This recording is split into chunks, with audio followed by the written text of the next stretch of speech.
everyone, and welcome to Daily Newspaper Analysis, which is brought to you by Losico. Today, we have two articles for our discussion, but since they were about the same topic, so we have amalgamated both the articles. The first one is from the Indian Express, which is titled as Reading Maratha Quota Verdict, and the second is from the Hindu newspaper, which is titled as Against Excess. So both these articles talk about the validity of the Maratha reservation that has recently been given and as to what has been the Supreme Court's verdict on this particular issue. And secondly, we did not have a news and flash column today actually. So this article will be analyzed by me. My name is Sheva Khan. I had completed my BA LLB law degree from Law College Dehradun from Uttaranchal University in the year 2019. I was fortunate enough to do it with a gold medal in my batch. I have been a national debater and a public speaker. And here at Losico, I work as the current affairs expert and manager for free content and outreach. And if in case you wish to connect with me, you can always join me at my LinkedIn as well as Twitter handle. Both are available in the description box. Let's see what is the multiple choice question from yesterday's discussion. World Pulmonary Hypertension Day is observed on. Your options are 8th March, 1st May, 5th May, or 30th April. If you know the answer, you can put it down in the comment section below. This is the descriptive question for the day. Discuss the relevance of the Indira Sahni case when it comes to the reservation system in India. It's a very important question. You can attempt it within a word limit of 250 to maximum 300 words. With this, let's get started with our discussion, which is a very important and interesting discussion for the day that talks about the Supreme Court verdict on Maratha quota. Recently, what has happened is that a 5-judge bench of the Supreme Court struck down the Maratha law granting reservation to the Maratha community in admissions and state government jobs. Now, here we need to know and understand as to which article of the Indian Constitution provides for the equality of opportunity in public employment. So basically, it is Article 16 of the Constitution which promises that every individual, every citizen in the country shall be treated equally by the state in order to give admission in the public employment. But then again, Article 16 Clause 3 also presents and also makes a provision that the state can make provision for the people and for the communities that are socially and educationally backward. In this direction, the Maratha, that is the Maharashtra government, had also given and granted reservation to the Maratha people, those who belong to the Maratha community in admissions and the state governments.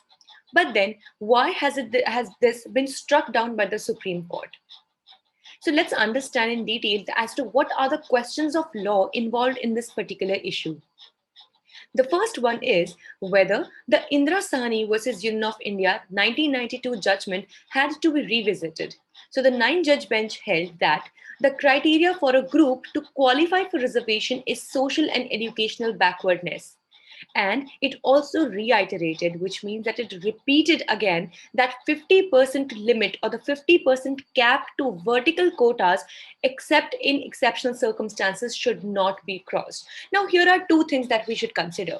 Firstly, that what should be the criteria or what should be the reason for granting reservation. So it is said that it is only and only social and economic backwardness.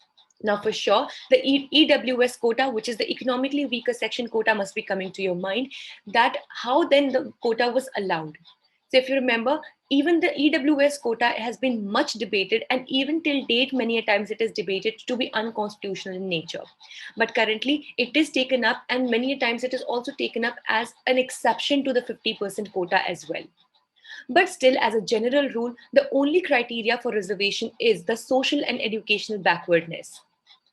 And then that is why we will have to consider as to whether the Maratha people, the community that has been granted this particular reservation by the Maharashtra government is or not in the category of socially and educationally backward class or not. And the second thing that we need to see here is that there is a 50% limit to the vertical quotas. Now, by this we mean that whenever the reservation is granted. Now for this, we also need to understand as to what are we trying to say by the vertical quotas or vertical reservation. Basically, what happens is that whenever the reservation is to be granted, it can take place in two methods. The first one is the vertical method, which means from down to upwards or upwards to downwards, which means a line that is vertical in when we try to see it. And the other kind of quota or reservation is the horizontal quota. I'll give you a very good example of this. For example, we have the people at large, like all the people in the society, but then we also have the scheduled castes, then we have the scheduled tribes, and we also have the other backward classes, which are the OBCs. Now, when the reservations were granted to these communities, these were the vertical reservations because the differentiation in the status of these communities was on a vertical ground. But if, let's say, if women amongst the SCs or women among the STs or the OBCs are also granted reservation, so in a way they belong to the same category or the same community, but still they are given some kind of reservation. Now this reservation, which is within a particular community, is considered to be as the horizontal reservation. So I hope my point is clear to you that when we put the communities one above the other or one below the other, that is a vertical kind of reservation. And when we grant reservation to any particular class of the people within that particular community, that is considered to be as the horizontal kind of reservation. So that is why when we talk about this 50% cap or 50% limit, so it applies to the vertical kind of reservation, except in the exceptional circumstances. And that is why the Supreme Court held clearly that there is no need to revisit Indira Sahni, and the provisions are simply applicable in this regard as well. And if we try to understand whether or not the Maratha fall in these above two questions or not, so the Marathas are a dominant forward class and are in the mainstream of national life. And that is why even they would not even fall in the exception cases or the exceptional cases. And thus they do not even belong to the socially and educationally backward classes. And thus giving these quotas or reservations to Marathas would not even fall in this particular category. And thus the Supreme Court has held that the situation is not even an extraordinary one. So if we try to understand the background of this particular issue, earlier, the Bombay High Court had upheld the validity of the Maratha reservation in principle, but it ruled that the law could not have fixed percentage above what was recommended by the State Backward Class Commission headed by M.G. Gaikwad. But now, completely and in finality, the Supreme Court has struck down this particular quota. The next question of law now that we need to consider is whether the state has the power to identify the socially and economically backward classes or not, and does it have the power to exercise the 102nd Amendment.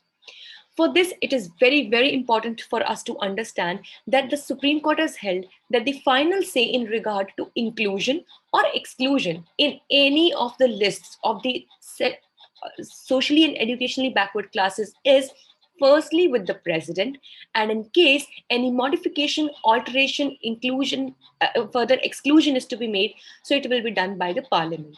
So in a way, we can see that the state governments are no way empowered to make any changes, inclusions, exclusions, or alterations to the list of the SEBCs, which is the socially and educationally backward classes. So if at all anything has to be included into the list, it shall be the power with the president to do so. And if at all any change has to be done into it, whether any kind of exclusion has to take place or any other alteration or modification, then the parliament is empowered. So in a way, no other authority than the center, and that too, the president and the parliament in the center, have the power to make any changes in the SEBCs. So the president shall be guided by the commission set up under Article 338B, and however, the final determination will be done by the president. So one thing that we need to note is under Article 338B of the Indian Constitution, we have the National Commission for Backward Classes. So earlier it was a statutory system, but later on, by the 102nd Amendment, it was added and amended, and under Article 338B of the Indian Constitution, it was made a constitutional body. So for any kinds of inclusions to take place in the list of these socially and educationally backward classes, the National Commission for Backward Classes makes recommendations to the president. But please note that the final determination or the final decision is yet in the hands of the president. And while the identification of the socially and educational backward classes takes place, it will be done centrally. The state government can retain the power to determine extent of the reservation and make specific policies in the spirit of cooperative federalism. So yes, there are some powers which are granted to the state government in this regard. So which are that the state government has the power to determine that till what extent would it want to give the reservation, of course not exceeding the 50% cap, and also it can make specific policies in the spirit of cooperative federalism. So something that enhances the spirit of cooperation between the center and the states, and not something that enhances competition between the both. So a fresh list of the socially and educationally backward classes will be published by the National Commission for Backward Classes, which will be notified by the President soon. So this was all for the day. We hope it was a good and informative session for you all. Thank you so much for staying tuned with Law Sikho. Please subscribe to our channels for such more updates to come daily.